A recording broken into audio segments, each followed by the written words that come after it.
Again, Shabbat Shalom. Shabbat Shalom. Good Shabbos. There's a certain paragraph that the great medieval Jewish sage Maimonides wrote that has long captured my attention. He said the following. He said that in some distant future, the whole of the Hebrew Bible will no longer be relevant. In some distant future, we can do away with almost the entirety of the Hebrew Bible, says Maimonides, with the exception of 6 books. The 6 books are what captures my attention. 5 of them, of course, are the 5 books of the Torah. Maimonides says those books will always be relevant, no matter the time, no matter the place, no matter the situation. But it's the 6th book that really surprises me. We might wonder, what's the 6th book that will always be relevant when the rest of the Bible is no longer relevant? We might think that it would be the book of Psalms, for example, which fills so much of our prayer books. We might imagine that it would be one of the major prophets like Isaiah or Jeremiah that forms all of the haftarahs that we chant on Shabbat morning at a bar bat mitzvah service or any other Shabbat service for that matter. We might imagine that 6th book that will remain eternally relevant is one of the Jewish people's favorite stories, like the story of Jonah and the big fish, or the story of Ruth, the first so-called convert to Judaism. But it's none of these. The one book outside of the 5 books of the Hebrew Bible that Maimonides says will always be relevant regardless of time or place is, of all books, the book of Esther, the book that tells the story of Purim, which we'll, of course, celebrate this weekend. I say that it's the book of Esther of all books because Esther is not the most obvious choice for a book that will be eternally relevant. In fact, Esther has a long history of being highly polarizing. Some people, myself included, love the holiday of Purim. I love Purim. And then a lot of people also can't stand it. There are a lot of reasons why throughout Jewish history, not just in the modern era, but even from ancient times, a lot of Jewish authorities have said, maybe we shouldn't be celebrating this holiday. Maybe we shouldn't be reading this book. Now, I myself don't fall in that camp, but let me present you with a couple of the reasons why some Jewish authorities have said, maybe we should stop reading the book of Esther and stop celebrating Purim. Here's one reason. The book of Esther is one book in the Hebrew Bible, there's 2 of them total, one book in the Hebrew Bible that never ever mentions God. It's a book that's entirely secular. In some ways, it's almost even anti-religious, the book of Esther. It's caused some rabbis to be like, why do we need this? It'd be as if we included like an episode of Seinfeld in our sacred canon. It's not seemingly a religious book, and yet somehow it made it in. That's one possible reason why not to love Esther. A second, in at least 21st century America, our celebration of Purim seems to be primarily aimed at children and young families. Think about how a lot of synagogues celebrate Purim. Costume parades, carnivals, games, toys, chocolates, sweets, hamantashen. What's with this pediatric holiday? Aren't we trying to build a Judaism that's not just for young people, but for everybody, so that a bat mitzvah isn't that you grow out of Judaism, but rather that you're just starting to grow into it? That's a second possible reason why some people want to do away with Esther and Purim. Here's a third one. Purim is a holiday where we're supposed to eat and drink to excess, actually. It's sort of like the Jewish Mardi Gras, a time in late winter where we have to blow off a little bit of late winter steam to let go of the winter blues and kind of let loose, let fly, do anything. It's a day of topsy-turvy where anything goes and all things can happen. And a fourth reason why possibly to dislike the holiday of Purim is that it's a story that in some ways glorifies violence. Maybe you remember the end of the Purim story. It's not just that Esther and Mordecai saved the Jewish people from the wicked decree of you-know-who. I shouldn't say his name because then you're going to boo, but you know who I'm talking about. It's not just that they were saved from that decree, but after they were saved, they themselves went on a killing spree. They went after all the people who were going to do them harm, and in the end, they killed 75,000 people. And we know what happens when our religious texts sanction violence. When stories like that are taken out of context and put into the wrong hands, all kinds of bad things can happen. 4 reasons why maybe the book of Esther is a surprising assertion from Maimonides to say it's the one book that will be eternally relevant when throughout Jewish history so many sages have said, maybe we should do away with it. Well, nevertheless, I love Purim, and seemingly so did Maimonides.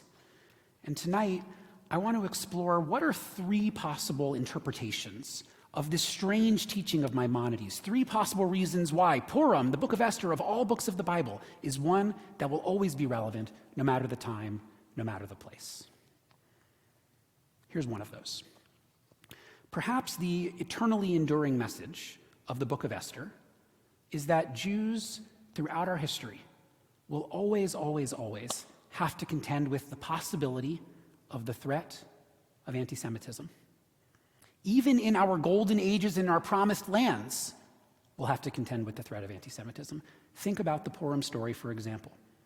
It takes place in the ancient kingdom of Persia. Persia, of all kingdoms, Persia was known for being multicultural and cosmopolitan, a place that a giant empire where lots of different nations could coexist alongside each other. The king of Persia, King Cyrus, is famously the king who ended the Babylonian exile, who let the Jews go back after 70 years of being enslaved in this faraway land. King Cyrus was tolerant of Jews. It tells the story, the book of Esther, of a Jewish community that lives safely and comfortably in the same kingdom for a very long time and seemingly fits in very well. Remember, after all, that Esther is able, for most of the story, to conceal her Jewish identity from the king.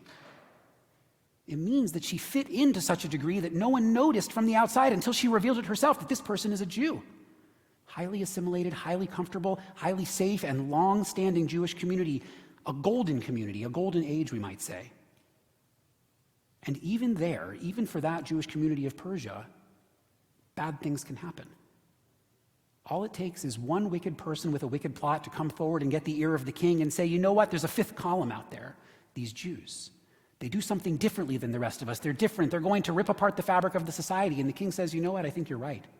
And an evil decree is sent out. We might ourselves today continue to feel like the Jews of ancient Persia.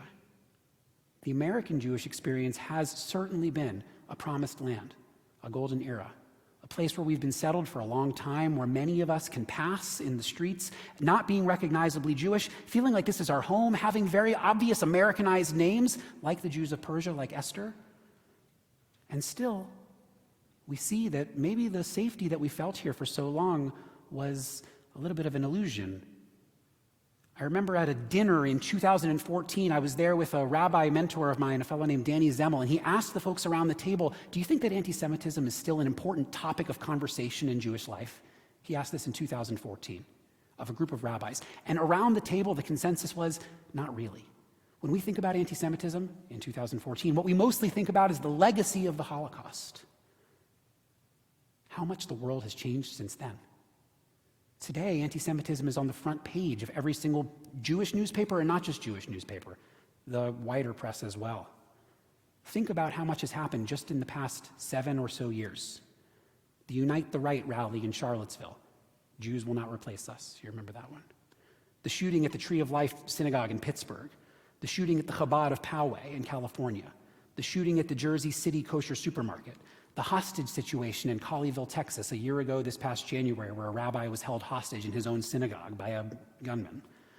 The rant that Kanye West went on Twitter. 2 men recently arrested in Penn Station with knives and a plan to go and attack people at their synagogue. Nick Fuentes having dinner at Donald Trump's house. A Molotov cocktail thrown at a synagogue in New Jersey just a month ago. Neo-Nazi protesters outside the theater where the musical Parade is being put on, a musical about an anti-Semitic incident from 100 years ago. And just last weekend, this highly publicized day of hate, when people were supposed to be spewing anti-Semitic rhetoric and handing out anti-Semitic flyers.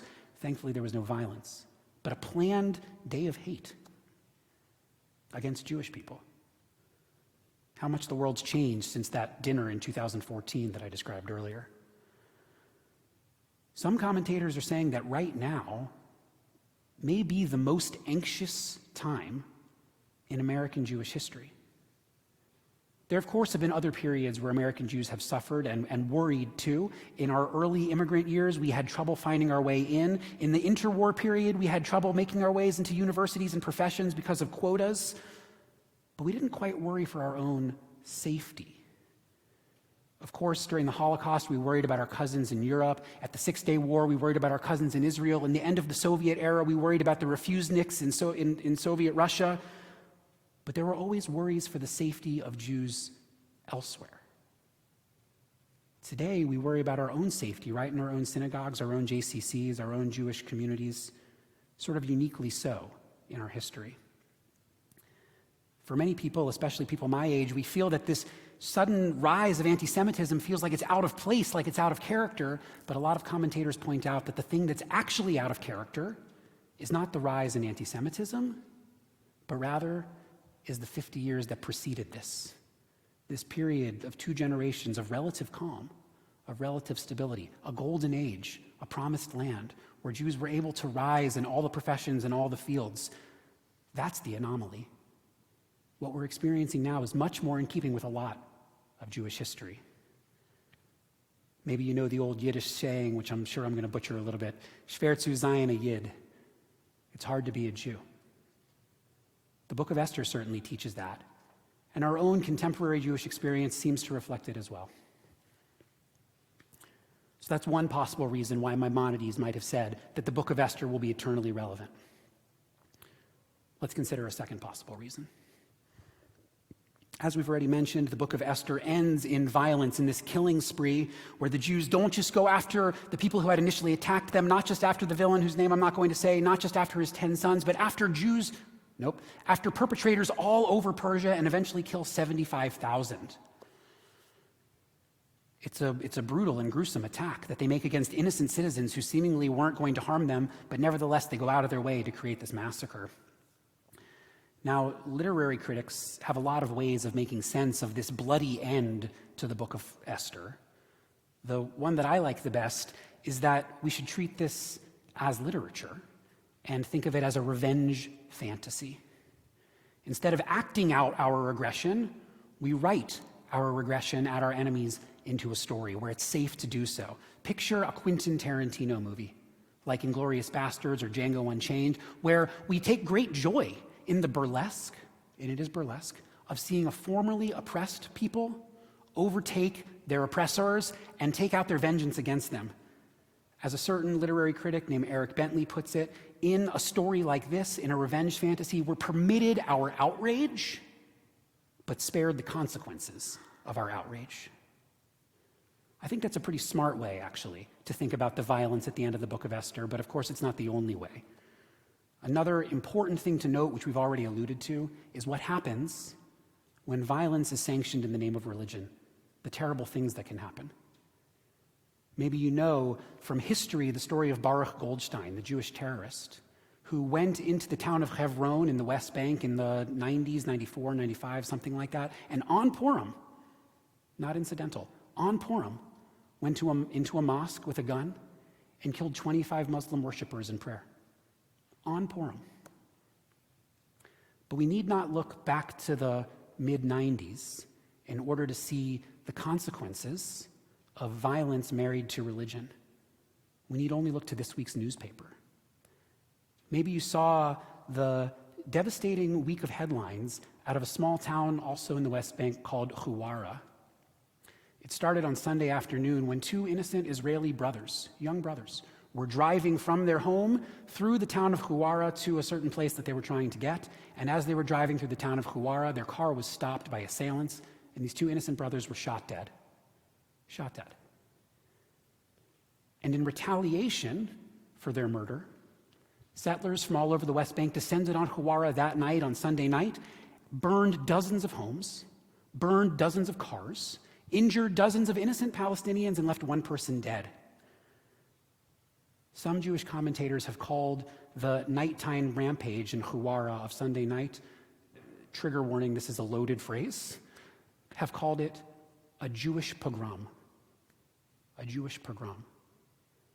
The kind of violence that in a former era Cossacks committed against our own ancestors in Eastern Europe, just this past Sunday our cousins in Israel committed against the Palestinians.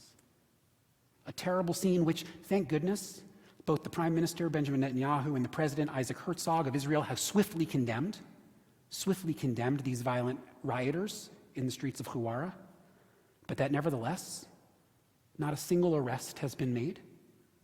With a brilliant intelligence agency that had to actually step in, the IDF had to save people from their burning homes, but not a single arrest has been made.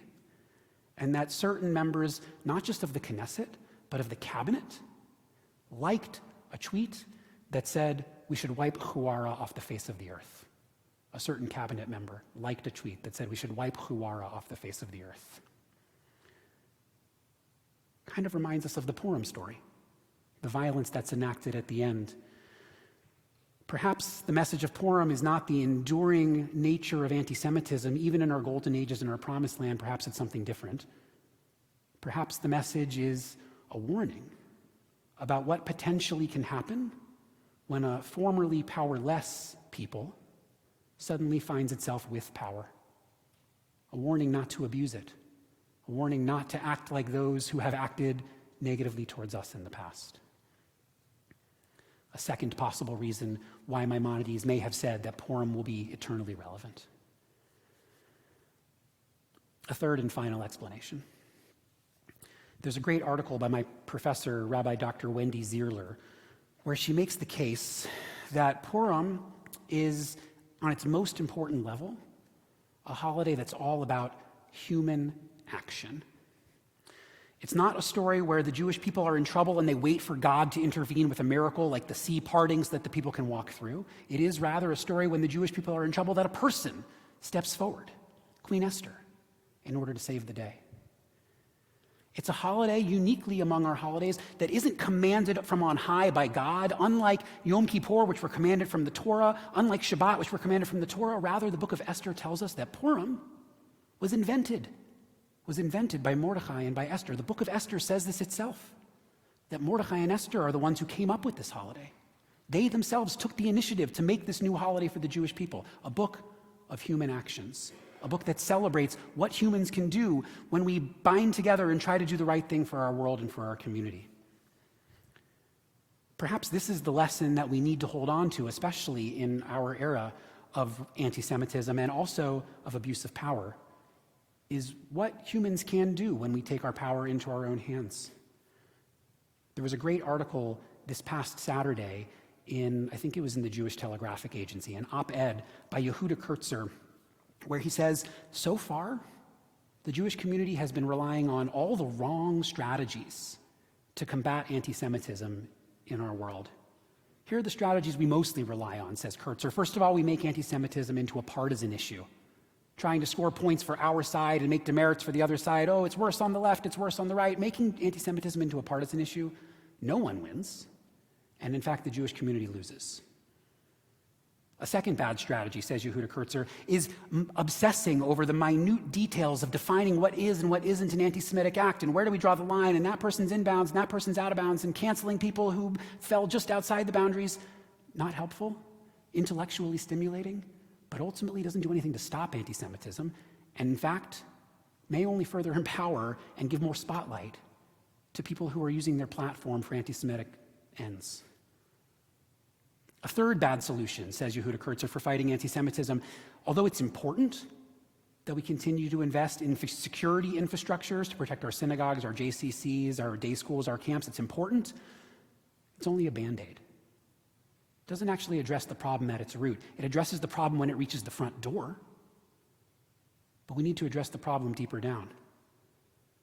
And so Yehuda Kurtzer says we need to do what Esther did. We need to recognize the power of human action, and here's what he proposes. He looks to history for inspiration. You remember that I said that there were neo-Nazis protesting outside the door of the Broadway show Parade, which I said is about an anti-Semitic incident from 100 years ago, where a Jewish factory owner in Atlanta was wrongly convicted or wrongly accused of murder and of rape. And even though his sentence was eventually overturned, a mob broke him out of jail and lynched him. In the wake of that terrible incident, the Anti-Defamation League was founded. And Yehuda Kurtzer looks to that very incident and the founding of the Anti-Defamation League afterwards as exactly the right model that the Jewish people needs right now. What our great-grandparents did in 1915, we need to do again today. By founding the Anti-Defamation League, our ancestors realized that the way to fight anti-Semitism is to be in partnership with people in power, to build relationships with law enforcement, with people in the legal and the political establishment. The way to fight anti-Semitism is to strengthen the fabric of democracy. Things like free and fair elections, voting rights, the rule of law, the peaceful transition of power. All of these things make liberal democracies work, and when liberal democracies work and are stable, minorities including a Jewish minority, can feel more safe. In 1915, our ancestors who founded the ADL realized that we had to have strong relationships with other ethnic and faith groups so that they can be our allies for us in our times of need, and so that we can be allies for them in their times of need. What the ADL recognized is that fighting anti-Semitism isn't the responsibility solely of the Jewish community. Rather, it's the responsibility of our society. And if we reach out, if we take action like Esther did, put the power in our hands and go out and build these relationships, then we can actually cut anti-Semitism off at its core. Esther does exactly this. She has a relationship with the king. She knows how power works, and when she needs it, she knows how to pull the right lever and turn the right gear in order to save her people. So we have three possible reasons why Maimonides might have said that the book of Esther will be eternally relevant. One is because anti-Semitism will continue, seemingly, to exist even in our golden ages and our promised lands. Second, perhaps it's a warning about what could happen when the formerly powerless suddenly become powerful. And third, maybe it's a reminder of how much power we actually have if we wield it and use it wisely.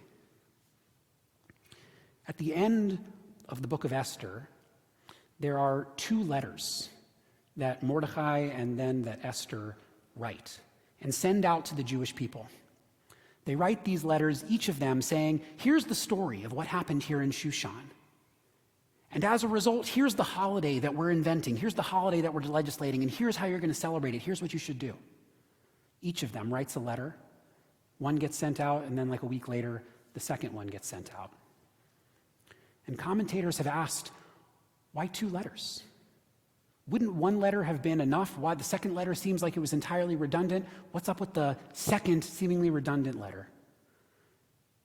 There's a couple of different ways of interpreting that, but I'll give us just one right now, which is that we need that first letter to tell us what Purim is, that we're supposed to have fun, that we're supposed to celebrate, that here's the story of Esther and of Mordecai and even of the wicked villain. But it's not enough just to have the carnival. And it's not enough just to have the costumes. And it's not enough just to have the hamantash and the games and the fun. We needed the second letter to say something else. If we could do it again, we wouldn't have the second letter duplicate the first, describing the story and its holiday. Rather, the second letter should tell us what this holiday can teach us, wherever it is that we live, whether it's in ancient times in Persia, throughout our people's history, and even today. It may be an ancient story, but like all great stories, it is one that is eternally relevant. Shabbat Shalom.